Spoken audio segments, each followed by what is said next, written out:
The minimum wage is now to $15.50 an hour in California after a raise on New Year's Day. News Channel 3's Miyoshi Price has more on that increase and how it will impact workers here in the Coachella Valley. You can't budget your way out of poverty. Michael Hamilton is an economics professor at the College of the Desert. He says that the new law that increases minimum wage to $15.50 gets a person closer to the livable wage if they are working a 40-hour work week. Riverside County, the living wage, different than the minimum wage. Living wage says essentially what you need to survive.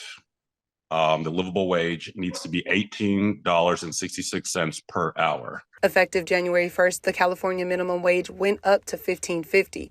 Congress hasn't increased the federal minimum wage since 2009, when it went from $6.55 to $7.25.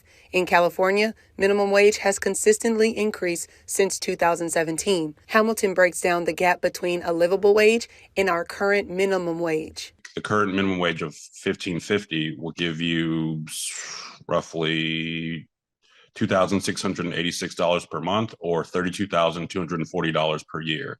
So you're still $6,000 roughly below a livable wage. Hamilton cites estimates that people working in leisure and hospitality work roughly 25 and a half hours per week.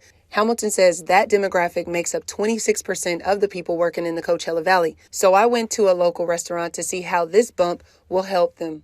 The cost of living has jumped up so much. Corey Delgado has worked in the food and beverage industry since 2006. Before working at Enzo's Bistro and Bar, he says just one job was not giving him a livable wage. He relies now on wages and his tips. I'm very lucky to work at the place, like awesome restaurant that I work at, and with a great clientele that comes in here, and they're very generous.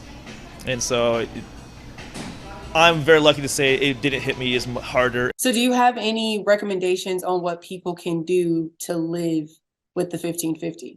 The only way to go from unskilled labor or low-skilled labor to skilled labor, which demands a higher wage or salary, is generally education. In La Quinta, Miyoshi Price, News Channel 3.